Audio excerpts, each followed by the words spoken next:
Hello guys, and welcome to another David's Maleta. My name is Serge, and in today's video I want to tell you two things. First of all, this is my third week working for a car dealership. This is Chrysler, Jeep, Dodge in Charlotte, and wanted to show you my Chrysler 300. It's actually finished. I know you probably been waiting or not waiting for the update on this, but wanted to kind of update you on this, and at the same time let you know kind of like what's been happening and things of that nature. I want to show you my Chrysler 300. So let's start it up. So I want to kind of quickly show you that it's only got 127,000 miles. But anyways, let's avoid this for now. I want you to notice that I have actually a really nice interior. Like, this interior is actually not cracked or worn or anything. Like, it's just the interior is actually immaculate on all the seats and everything. So the thing that I actually had to work on this vehicle is actually it was crashed into this area right here. So I replaced the door and I actually straightened all of this out. It's not perfect, but hey, all of this stuff was bent, okay? It affected all of it. So you could kind of see it's, you know, there's imperfections and whatnot because, you know, look, did the best I could with metal sculpting. I first basically bent out like all the metal and everything. And this all was bent too. And it affected all of this type of things here. And actually there was a bulge here. But I fixed it best I could, straighten it out and everything. I still need to put the plastic shield underneath here. But anyways, hey, this works good. This wasn't actually working that good before, you know, because all of this stuff needed to get pulled out. Like, it's just was all deep in there. But maybe I'm spending too much time on it, but I needed to also pull some of this stuff out. This door, like when I got it, it was like over here. It was like just way opened. But anyways, I have repainted this whole side, basically both fenders, part of the hood and front bumper. I did not touch the rest of the car here. I did replace the rear tail lights with these newer style. This is a 2005 Chrysler 300. So this is original paint. Now, when I was doing a paint job, it was a cold day and it started orange peeling like when I actually painted it. So this fender is actually painted. This part of the hood is painted. So it was actually painted up until this point. So I chose this to be basically where my line is. And as you could tell, you can't hardly see, like literally you can't even see it because the line is actually over here. It's not this, okay? I actually put it right on the money there. I gotta do some more buffing out, but this is original color. The front bumper was painted. This is actually a Chrysler 300C bumper. I had a different limited type of bumper. I installed the lights. I did all the wiring job myself. For the lights because they come unwired, and actually we'll be making a video to show you guys how to do it. The video's made, I just got to put it all together in case you guys are interested in getting some similar lights. My idea is going to work for you guys as well. So, and it's actually a really clean install with the wiring. It's really easy to do. But anyways, this is what the car looks like, and it is a 2005 with 102,000 miles on it. Of course, branded title. I was at first thinking about selling the car, but I kind of thought, you know what? Now that I work at Chrysler dealership, might as well drive a Chrysler product to it. And at the same time, this was my dream car back when it first came out. This is what I wanted. I wanted one in black. I wanted 300C, but I looked at some limiteds with, you know, and this got every single option you could think of. It's fully loaded. I'm really happy with it. The engine is a 3.5. This is the most desirable engine in them. This is the most dependable one. So I actually decided you know, to keep it. It may be a stupid idea, you know, you guys will be thinking, but this is what I decided to do. So anyways, a lot of you guys might be thinking, why would I want to start working at a car dealership or any job for that matter, when I've been self-employed since 2007. I have lots of freedom now that I own my house. I don't have any car payments or anything. I own my tools. Nothing's financed. And, you know, I'm doing okay. Like, I'm not going to say like I'm rich or anything, but in 2012, I was broke. And you guys, if you've been watching this channel for a while now, maybe you heard me say that. Now, I did remove some of those videos with some of my life story just because I felt like, you know, that was then and this is now. But basically, I kind of have like a rags to not riches story. It's more like I didn't have anything. I was actually able to, like, barely able to pay my rent back in like 2013, even like 2012. I didn't have any rent because couldn't, not even afford any. But skipping forward, in 2015, I bought my home for cash. I bought a complete dump, also with the property next door. Just want to make a little highlight of this story. I bought that, fixed it up, and was living comfortably in it, not having any payments of any kind. Of course, always tempted to get a payment of something. But anyways, you might have seen that recently I was into real estate school. I was thinking that, like I was thinking about doing some real estate, and of course continuing my hobby as a mechanic and making videos, repairing sprinters and other cars. But I changed my mind about becoming a real estate agent. Not because I don't like real estate, because I do, but because the market is so unpredictable and nothing in it that's going on right now that I like. Let's just put it that way. So I kind of thought, okay, I could just continue my used car parts business, which I do have, because I own 34 cars, and most of the cars I bought so I could, you know, take them apart and sell used car parts out of them. So I was kind of thinking, okay, I mean, I am already doing it. I could continue doing it. I'm not saying like there's great success in it at this point. You know, like with any business, there's lots of work that you got to put in to even get to a certain point, right? And all of this takes time. While at the same time, I was rarely accepting personal clients when it comes to fixing Mercedes Sprinter problems. Recently, you maybe noticed a fuel injector issue that I did for a customer that watches my channel. And at the same time, I was still able to work at a Chrysler Jeep Dodge dealership.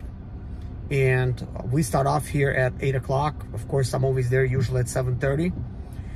Usually leave a little bit after 5. I mean, like out of, you know, like at 5 or whatever. Today I worked almost 10 hours because I don't even take a lunch. I just work through it. So anyways, my thought process was that what can I do right now while I'm doing all these other things to improve my knowledge, create, I guess, some kind of career for me, like do something that's meaningful and important in my life. And I'm thinking, well, it doesn't matter what I do, it always comes back to cars.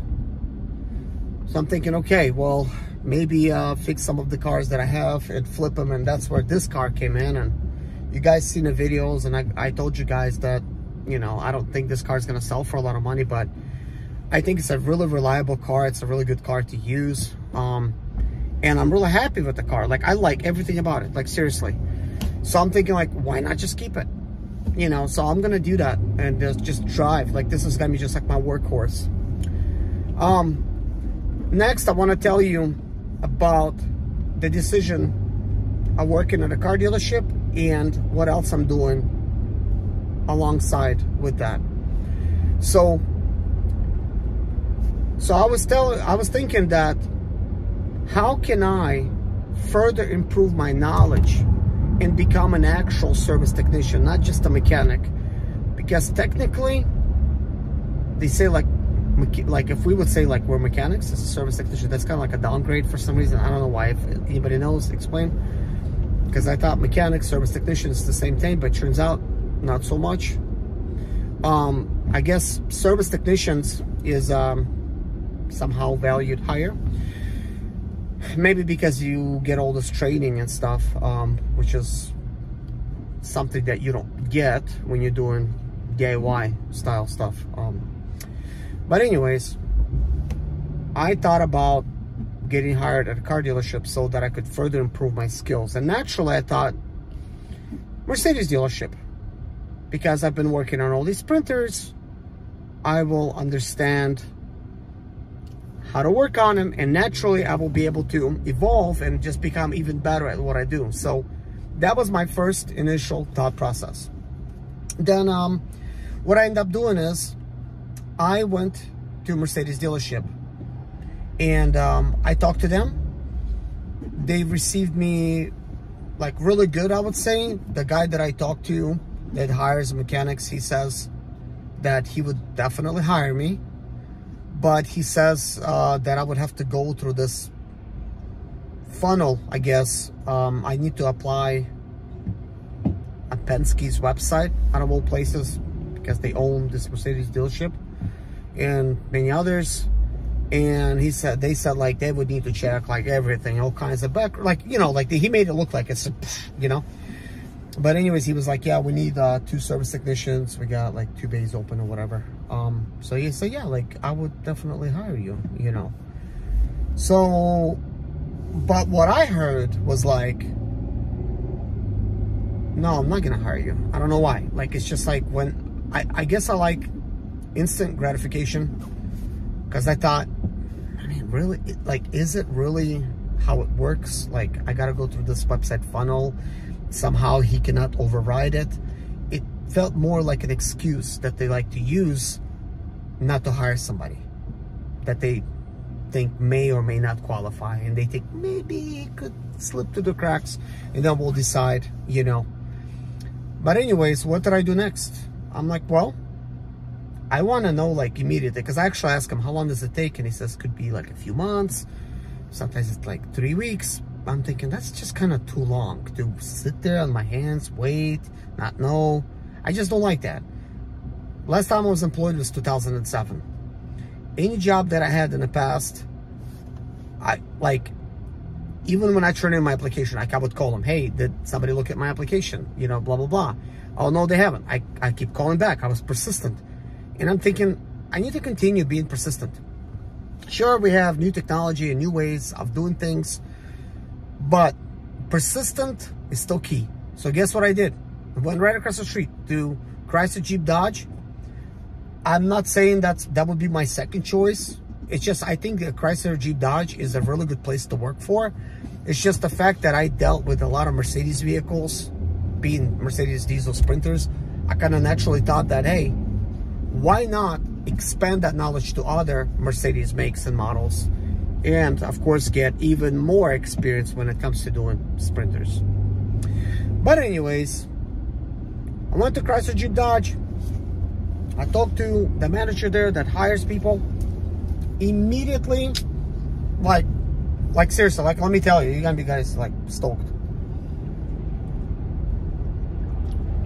I ate some peanuts, and I have a dry throat because of that. But anyways, I went in there, and the lady that's a hiring manager, I spoke to her. Very, very positive lady. She was like, she asked me like just basic things, and did not even have me fill out an application. And she was like, if we hire you, would you be able to like pass the drug test? And I'm like, yeah, like with flying colors, you know. So she sent me the assessment test. I took the assessment test, passed. Immediately they pretty much sent me the drug test and criminal background history. Did all that fast, boom, passed it. Immediately they sent me like all the paperwork through the email that I had to fill out, like all of the regular basic stuff. But what blew me away, I did not need a resume. They didn't ask me, did you have a high school education? Did you have any college? Like, none of that stuff. All I showed them was like, my YouTube channel, this is what I do. I do a DIY style. I told them I would like to expand my knowledge and learn more. I told them that I'm not gonna say that I know everything, right? I'm coachable, like I will do whatever it takes to become better at what I do right now, and I would like an opportunity to grow, you know? And she's like, of course, you know, if we do hire you, we're gonna have to start you off as a loop technician. I said, understandable, you know, and we're gonna have to take you through a lot of training. I said, sure, no problem, whatever it takes. And then once I passed all the drug screen and everything else, like all the stuff came back so quickly that boom, Wednesday I was hired. Like Monday I took a drug screening test, a couple days in, boom, like Tuesday they tell me, yeah, this is the quickest that we ever seen drug screening came through. And I actually, like, I think I've seen him like on a Thursday is when I actually first spoke to them. And by Wednesday I was hired, like it took less than a week. So I was like, okay, cool. But on a Tuesday, once they got all the tests in, and they were like, hey, we're gonna actually start you off next to our shop foreman.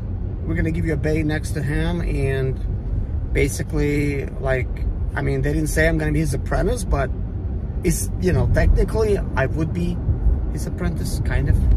I mean, he's not over there just breathing down my neck or anything, but kind of. So I went from being hired as a loop tech to becoming a service technician. This is literally how I'm hired, as a service technician. So you might be now wondering, what's the pay like? I was debating on, you know, like whether or not I wanted to share that or not, but I decided to share this instead of just keeping it to myself and just making, you know, like keeping all these secrets. Because in case this helps somebody out to get hired at a dealership, I would much rather be helpful like that, okay?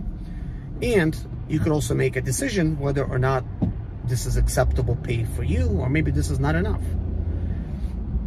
So they said, we're gonna start you off at $16 as a loop tech per hour, and we're gonna give you $18 flat rate. So technically, this would be a little bit hard to explain, but essentially what it is I'm getting $16 an hour, and on top of that, I'm getting $18 an hour for any work that I complete. So like, no matter what, I'm getting $16 an hour, so that's called a hybrid model. I'll still have to verify that on my paycheck, but that's what my shop foreman told me. I don't know. I don't know how that would work, okay? But already, this is Monday. This is technically my third week, right? Today, finally completed all of my level 0 stuff. So I've been working on that like since day one started. There's a whole big training. So you got to get all your level 0 stuff done. And it's already complete. I already been doing a lot of this like work inside by myself, like pretty much like since day one. They said they will throw some stuff at me and see how will I do. So I've been doing just fine. Now, there was a lot of things that I have to learn, and still there are things that I need to learn, like all of their systems.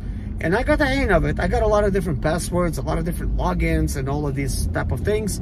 And there's a lot of short terminology that's being used for like various job things. It could be like 2-3 letters, but they need like something. It's like commands. I gotta learn all the commands, but it's no big deal. I'm getting a hang of that too. Now I want to tell you, like, how did my first week go? Like, the first week was a little tough, to be honest. It was exciting, but it was a little tough. Why? Because I'm being bombarded with, like, I'm working, also taking tests and training, and at the same time I'm taking everything in. Like, all of these things is going on. It's a fast-paced environment. Cars coming in, cars coming out, like doing this, doing that. Like, there's just a lot. So it was a little bit overwhelming for my head, some of the things that was happening. So I'm like, okay, on the Monday of next week, I don't know, like I felt especially bummed out somehow because I'm thinking like, you know, it's like a lot of this stuff is kind of like psychological. So I'm thinking, I mean, is it even worth it for this little pay? Because I'm not used to getting paid so little. But I have to think about it, and I'm thinking like, well, it is still worth it because I'm bettering myself and I'm able to get trained. I'm talking about all the online training that they're doing in class, person training, Zoom calls training, and a lot of the hands-on training. Now, I got a lot of the hands-on training, DIY style, right? But now I need to learn and do things like the dealership does things, like how they handle things. And for me, it's important to know that stuff, like the processes of how like these things happen. And also I needed to learn from myself, do I even like working in a shop? Sure, I enjoy doing DIY style videos and DIY style work. I enjoy all that, but would I still enjoy it if it was a job? Now, this is third weekend. This is a Monday. This Monday was great. Felt great. Half of the day was training. A little bit, I felt like, you know how it is. You feel a little bit anxious, you know, because you got to take tests and stuff. And I had to complete 4 kind of like mini courses, take like tests and stuff. But I was able to complete it all. And then I got a job in and I got to do a bunch of stuff. But it feels now like I'm part of it. Like I'm used to it. Like I'm used to coming in, clocking in, beginning my work, and things of that nature. So next I want to explain to you guys about the tools. Now, do you need to bring your own tools, or is tools provided? So when I was getting hired, she says, no, you don't need to bring any tools. We got all the tools. We got all these toolboxes. She actually gave me like a little tour of the shop and everything, which I thought like, whoa, this is kind of like state-of-the-art shop. Because first of all, very tall ceilings, lots of light. There's actually even windows towards the very, very top that light gets in like in the morning. It's a very well-designed building. Floors are painted very light gray color. They're clean, they're smooth. Walls are painted a similar color. Ceilings painted similar color. Like everything is, it's a brand new dealership. Everything's just like so nice and clean. And there are like many toolboxes. And she was like, yeah, like each service technician gets 2 giant service, you know, toolboxes and stuff. She's like, yeah, full of tools. You could use whatever you want. You don't need to bring your own tools. We actually don't even have no space for it, you know. So I'm thinking, okay, no tools. I guess better for me. I don't have to spend no money at it. But anyways, I didn't know what to expect on the first day. So anyways, I still brought tools, you know, because I want to come prepared. As a matter of fact, this is my mechanic's uniform. Turns out it takes a while to get your uniforms. There's lots of guys in the shop that's been there forever and they still don't got their uniforms. And I'm thinking, well, looks like that's going to be how things are. Now, uniforms aside, I actually had these uniforms and I'm only wearing like this color to Chrysler Jeep Dodge. I do have the orange stuff with blue. That's what I was using for my channel normally. These are medium and it fits me fine, but wearing a large, it's a little bit more airy, a little bit more room. Technically, I weigh like 205 pounds. Large suits me well. Like, I mean, this is not tight or anything by any means. And it's a full zip down suit. It's just harder to put on, like, when you have to like put your arms in or take it off, you know. But what I ended up doing today, actually I ordered myself a couple black uniforms. Large, and I ordered myself like one navy blue.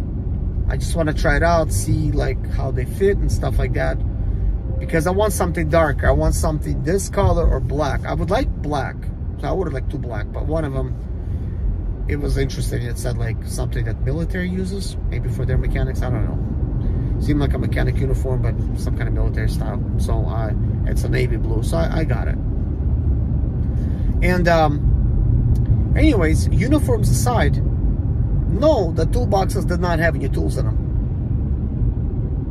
It's just toolboxes. As a matter of fact, missing keys. Turns out a lot of guys are struggling with the same problem.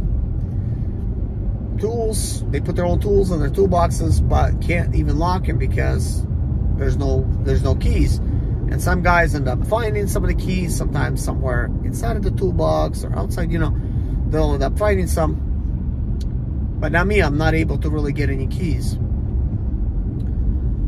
I've been waiting for that for 2 weeks. They're like, yeah, we're gonna have the locksmith out there and they're gonna come out and install the lock and everything, but never did a locksmith ever come. But by Friday of last week, what I ended up doing is I got them the manufacturer number for the toolboxes, and because they made a big deal about it, they're like, yeah, we're gonna need like manufacturer number. You'll have to remove the top drawer to get it. You know what I did, guys? I put my camera facing up with a flashlight up, and I just hit record, and I put the drawer in and out, in and out, in and out, and sort of like scanning the very top of the toolbox. And that allowed me to really be able to get the numbers that I needed. So now they said they got it on order. They don't know how long it's gonna take, but you know, I don't know. I have like thousands of dollars in tools right now. I went out and actually bought a bunch of Icon stuff that I haven't even really had a chance to really make videos about. I just opened a bunch of stuff up. I mean, I took pictures of the stuff I got, but it's thousands of dollars, guys. And plus I brought my other tools. But basically the very first day I had some tools, so I actually was able to work. And I asked the mechanic, I asked the service, well, I asked the foreman, I said, what kind of tools do I need? He says, bring whatever you got. I said, what about this tool? What about that tool? What about this? And he's like, yep. So it turns out, whatever I got, bring it. So, okay, that's fine. So what tools does the shop do have? They have specialty tools that you would need. And they also have like these great big machines that can do like various different things. Those tools are available. Including the tire balancing machine. We got a tire machine for removing tires. We have a laser type of alignment machine, which, by the way, all of these things that I mentioned and I already got a chance to use. We got like various different battery machines, including like one that's state of the art, that basically it can, like, it's connected to the internet and everything, and it's able to do some tests of the battery and tell you if the battery is any good. Prints you out a receipt showing you that you need to replace it or you need to keep the battery. So if it tells you that you need a battery, then you're gonna need to have it. So any kind of tool that you could imagine. I'm talking about like changing your brake fluid tool, like engine oil, transmission fluid, like any kind of flushes. They have all of these tools, like bunch of stuff. So that stuff is available. But anyways, I filled out my biggest toolbox with tools, and some remaining stuff I put into my second one. One of my biggest questions was like, hey, can I bring a service cart and mechanics tool cart?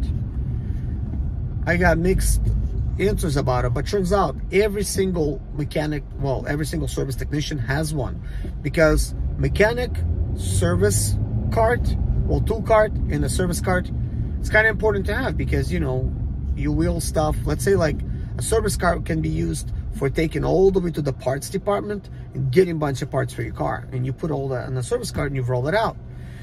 And mechanic's tool cart will hold all your necessary tools, so you could actually roll it to the car that you're working on, making your job a little bit more efficient, so you could actually work on it. With that being said, guys, I'm getting the hang of it all, and it's kind of fun. And I guess now I'm going to tell you something that's kind of cool, kind of important. Basically, after work, I could work on my own car. And, you know, family's cars, I could work on them, including on the weekends. So I have to work from 8 to 5 p.m., but after 5, I could clock in, well, clock out, and I could work on my car. in the shop can stay open till 8. And at 8, they turn the lights off. So some guys will end up working longer. You'll just have to use your flashlights and whatnot to be able to complete all of your work. But you could still technically stay. I just talked to a guy today that told me just that, because I told him, does anybody stay longer than 8? Because I know 8 technically we're closed. He says, well, the lights go off, but you could still work. So I'm thinking, okay, because there's certain work that you got to complete sometimes. Maybe you're on a big job, you really need to knock it out, right?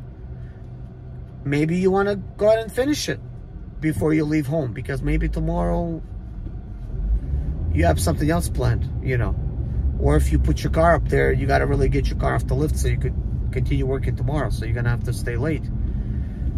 But anyways, that is like really cool. So Saturdays, I only work 1 Saturday a month. So this Saturday, I'm going to be working. And it's a half day. So it's 8 to 12. After 12, I could actually work on my own vehicle, which I plan to do. So today, I drove my Chrysler 300 to work. And I actually have to get a service ticket if I want to work on it myself. So I was planning to do an oil change today and making videos on that after work. But they did not have my oil in stock. Normally, guys just bring their own stuff. But today is the very first day I drove this Chrysler 300. I didn't have time to get oil for it. But I did get a filter from them. I mean, I could have used their own oil, but they didn't have the oil that I wanted. They have the 5W20, which is what's recommended for this car, but it's conventional. I don't want conventional, I want full synthetic. So I'm just gonna pick it up at Walmart, which is fine. The biggest downside of this type of job, I have to drive to Charlotte from Lancaster, and it only takes 1 hour if there's no traffic. But right now, I'm sitting in traffic, and it takes me about 1 hour and 30 minutes to drive to and from work. Give or take. Could be like 1 hour and 15 minutes. But that's not fun, because I'm kind of losing between 2.5 and 3 hours out of my day. But a big positive is they are building Chrysler, Jeep, Dodge in Lancaster, South Carolina, and that's where I live. So literally 11 minutes from my house, we're gonna have this dealership, which will be completed. They started building it, which will be completed by the end of 2024. So what I was hoping for is to, and I told them this at the start, I'm like, hey, you know, I would like to get trained and everything, and then once that one gets built, I would like to be transferred to the one closer to home. Which you're like, yeah, that's actually classic Chrysler, Jeep, Dodge, which it's the same owners. So I'm like, well, that's great. That's even better. So I'm thinking, okay, let me get good at this and really hustle. So like right now, even though technically I'm hourly, but I can also be a flat rate, I'm hustling. I'm trying to get the work done because I'm trying to challenge myself, and I want to make sure I don't miss anything, while at the same time covering all my bases when I'm working on cars. So that once the time comes, I'm going to be able to get transferred to my car dealership locally. And I know how these things are. Before you know it, a year goes by. Okay? So, with that being said, I'm kind of thinking, okay, well, me having a job, does this impact any of my plans currently that I'm working on? Nope, actually it doesn't. I don't have nothing major going on. I mean, me being a DIY type of guy, all I want is to be able to have a space in the shop. That way I could actually work on my own vehicle. And if the car dealership allows me to do that, that's good enough for me. Because mainly, the most important thing is for me to be able to service my own cars. Now, when it comes to customers' cars, I don't know how they would look at that. So at this point, that is not my plan. But you never know, maybe if I will work there long enough, maybe this is something that's going to be allowed. Because, you know, if I'm really good at what I do and they want to be able to, you know, keep me, then if I want to work after 5 to service my own customers' cars that that's not their walk-in, let's say like a Mercedes Sprinter van, and they're okay with it, then I'm okay with it. Like, I'll just go and service it at the car dealership, which would be great.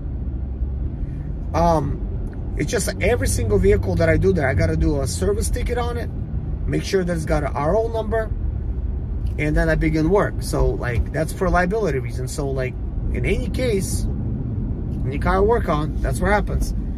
And nobody was like, oh, is this your car? Because, you know, like, last week I was driving a Range Rover, and now I'm like driving a Cresta. Like, nobody questioned it.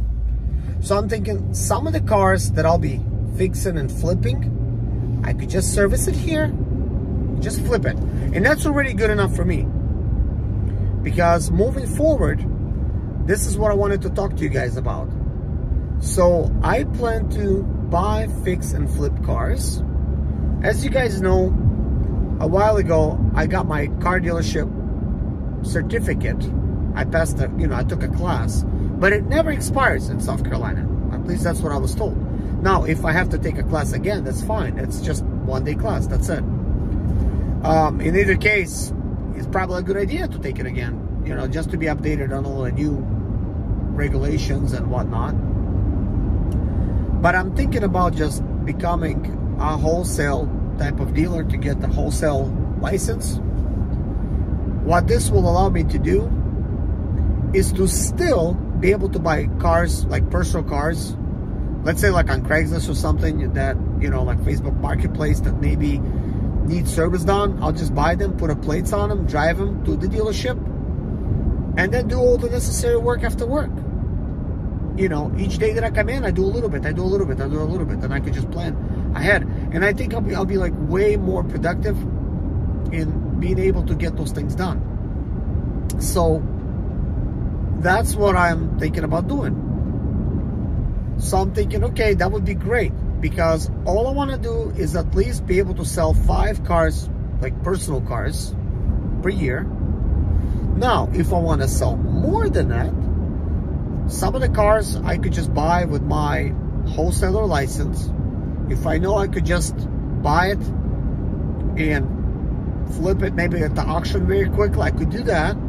Or my other option is fix it, make sure I got a clean title car, fix it good, and take it to CarMax, see what a CarMax gives me,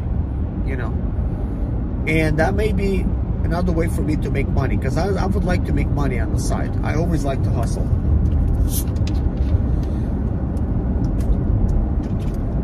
So with that being said, I'm seeing now like a little bit more clearly. I'm thinking, okay, that's a good option.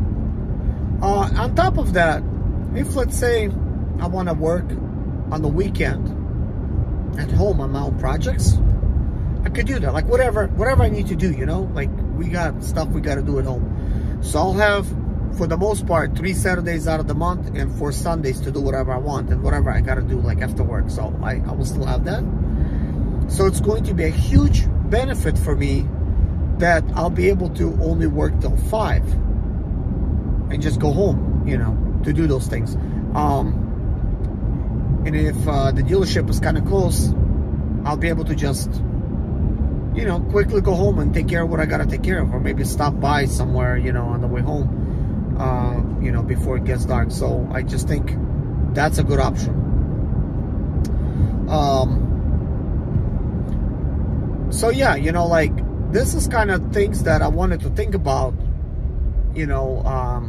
while working at this car dealership and before even getting ready to work in it. I'm thinking like, will I be able to still do things that I wanted to do? One of the most important things as well for me is to be able to now live like a normal person.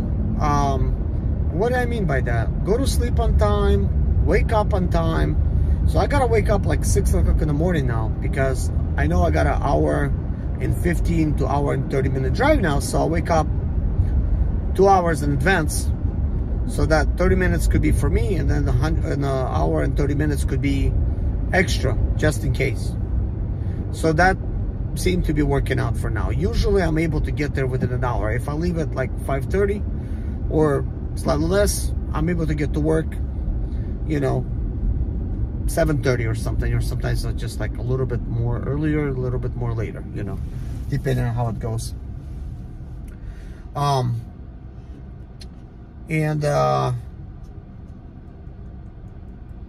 guess that's really all that I want to talk about, like, in today's video. There will be others that I want to talk to you guys a little bit more, but this is kind of like my thought process of why I got this job.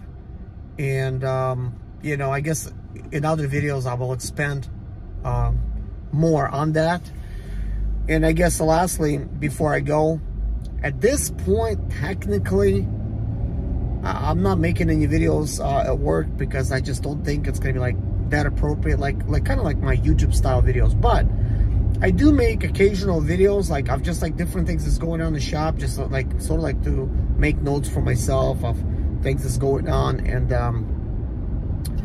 some of the things that I'm doing. But to be efficient at my job, I really can't stop and record videos to show you guys like what I'm doing, because I'm not going to be able to really get my work done quick enough. And being a flat rate mechanic, I need to take care of stuff as quickly as possible, because the way those hours are, usually will take you that same amount of hours to complete that job.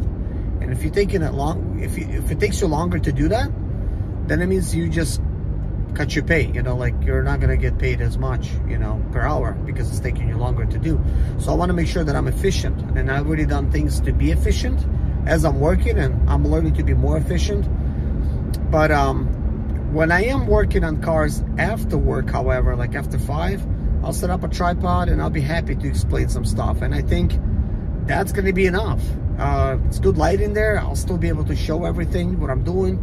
I have now very good flashlights, better than I had before. And I'll be able to get in there very closely and show you guys exactly what's going on, especially that I have a lift. And by the way, this is going to be really good news. They gave me a lift next to my shop foreman, but they gave me the biggest lift, which is the one it's heavy duty lift. I could lift up Sprinter vans. As a matter of fact, I service a ProMaster there. And I guess another thing I wanted to say before I go is, you know, Dodge used to sell Sprinters. This is why also that's kind of like a good choice, because a lot of the Chrysler products, they have Mercedes type of technology in them. So that's good. There's lots of benefits when it comes to working there.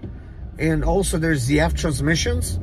This is something I'm new to, but my BMW 5 Series, my BMW X5, and my Range Rover all have ZF transmissions in them. So this is a good idea to be able to learn about those transmissions. And a lot of Chrysler products use ZF transmissions and NAG1 transmissions. So it looks like there's still going to be experience when it comes to that.